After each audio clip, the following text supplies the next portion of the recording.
Hey, Buzzers. I hope you all enjoyed your weekend. I'm your host, Melicia Johnson. And I'm your host, JT Arose. If you are ready for the top entertainment news stories of the day, don't you go anywhere because the buzz starts right now.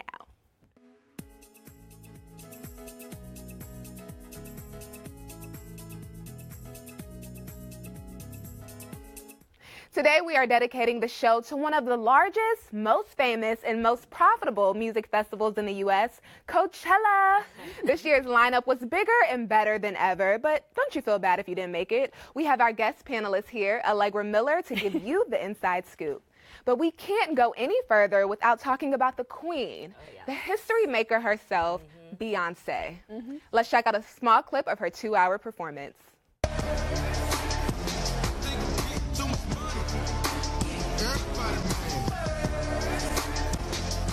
To say that I love her is an understatement. No, you guys, I cannot tell you what this crowd was like. I've never seen an artist pull this number of people to an act ever. Like, I swear the people who were in the front must have gotten there at 2 p.m. when she didn't perform until like midnight. I swear it's literally stretched half the fairgrounds. I've never seen anything like it. You know, it's interesting that George Stephanopoulos in his interview with Good Morning America, he said that millennials cared more about Beyonce than his own interview with former FBI Director James Comey, like, which is, from my experience, that's right. True. Yeah, other than the fact that Jay-Z was on stage with Beyonce as well as Solange, this was it was a political moment as well. She's the first woman, African-American woman, to headline Coachella. And also it was political because she sung Lift Every Voice and Sing, which is a Black national anthem. So overall, B killed it like we all expected it. Yeah, she was such a special moment there, and she, like, day 2 drew so many more people than day 1 or day 3. And I really think it was because people went specifically to see her, and to have an artist draw people who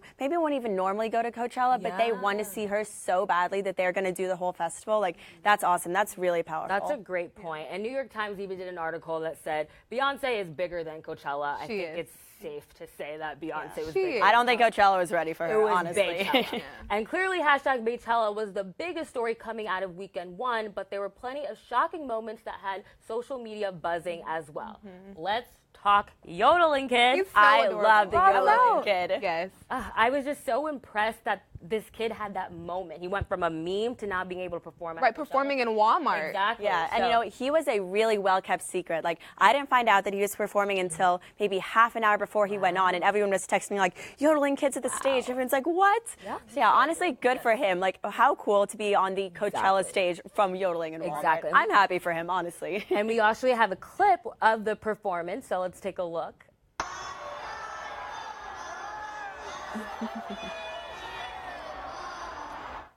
He's adorable. Honestly, he's killing it. He did such a good job. Look at him in this little cowboy hat. Even Justin Bieber was a fan. Justin Bieber is a huge fan of the yodeling kid. He's adorable. And then let's talk about some more romantic stuff that was happening. The weekend was seen showing some PDA with Chantel's Jeffries, but there were rumors and reports that him and Bella Hadid were kissing all night. So I don't know what's going on. And then he was also singing an emotional, you know. No, I have to tell you guys, the camera kept panning into him pretty close, and you could tell he was like very emotional. Like, you know, there were some songs on his new album that were rumored to be about Selena, and I believe it. There was definitely, something going on there because his performance was so passionate and it was so emotional. Yeah. Well, the weekend was all over the place emotionally, but 3 people who weren't all over the place.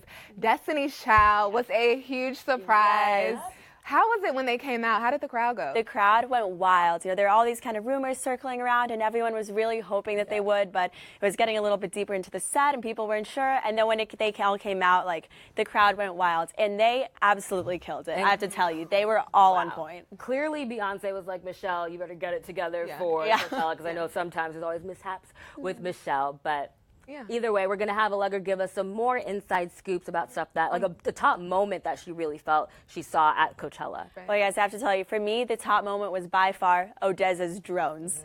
This was so cool. As soon as you saw it, it looked like balloons were rising from the stage, and then all of a sudden they kind of started to go into this formation, and it was rotating, and it was like Odessa's logo, and it was absolutely mesmerizing. Wow. It was just so cool to see that use of technology come to this festival.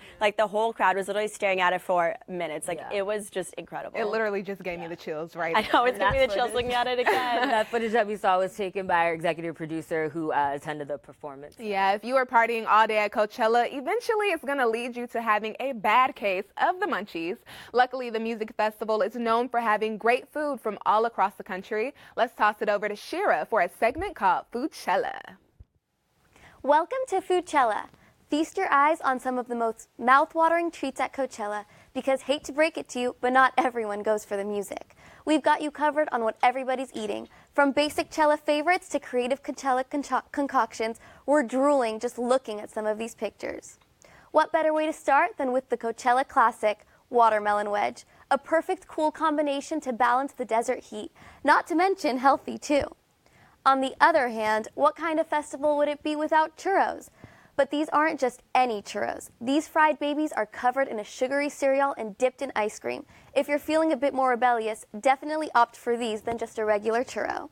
And what's Coachella without some crazy cool combination of sorts?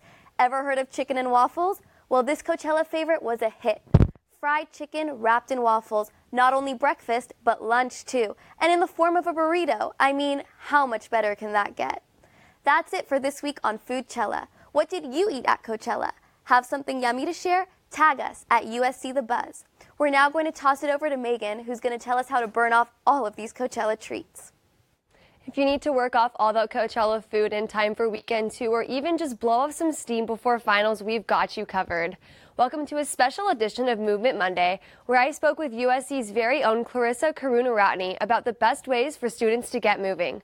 Clarissa is a senior majoring in International Relations Global Business and teaches yoga sculpt here at USC. Dedicate your energy to something or someone who needs it the most. Take that in and exhale it out. Physical and mental health is really important for whether you want to exceed academically or physically or spiritually or however you define that. But I think, having a 1-hour workout every day is a way to just ground yourself, step back from your stresses, like from anything that may be worrying you. No matter how busy you are, I think you can always fit a workout in, and it has so many benefits. It'll just uplift your mood, and I've seen it. There's been weeks where I don't work out for a week or two, and then I feel super sluggish, and then I get back into it, and I'm like, there you go. I was lacking that. So I think it's really important to just integrate it into your daily life. I love doing abs. I think abs is a fun way just to, get a workout, and it's not too hard. And you can get super into it just with a good song, or you can do it anywhere, whenever you wake up, or whether it's right before bed or during a yoga class. It's always accessible to anybody. You don't need a membership for that. I love celebrity fitness gurus and everything like that, but I think the people who really inspire me the most to just be a better teacher and a student on the mat and off the mat are just my other yoga teachers. Just seeing them and their faces, and that lights up my mood and makes me want to be a better teacher too. Thanks, Megan. That definitely motivated me to get back in the gym. Hey, Buzzers. I'm Katie Starr Henley, and I'm here to bring you the biggest trendsetters of Coachella. Celebs like Iggy Azalea and Kylie Jenner ditched their flower crowns for more edgy looks. Kylie Jenner rocked pink hair while wearing a camel-colored vinyl set. Sets were a huge trend all weekend long. Iggy Azalea looked extremely trendy in a low-riding sweats and high-waisted briefs. A look I'm sure we'll see a lot more of. We'll definitely see more edgy looks at weekend 2, but let's take a look at the Boohoo classics served at weekend 1 by celebs and USC students. Victoria's Secret model Liz Ybarrero and Jasmine Tokes brought complete Coachella vibes in flowy bottoms and lace bralettes. USC student and Instagram influencer Breslin Juwan stayed on trend in a white mesh set. Mesh will definitely stick around for weekend 2. Our very own Addie Stanford stayed cool while rocking Coachella essentials, sunglasses and a black hat. These are only a few looks from Coachella weekend 1.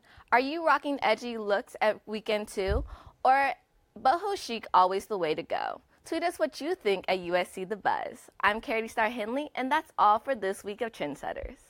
Oh my gosh, that has me excited about like picking out clothes. I know. I'm so excited for next year.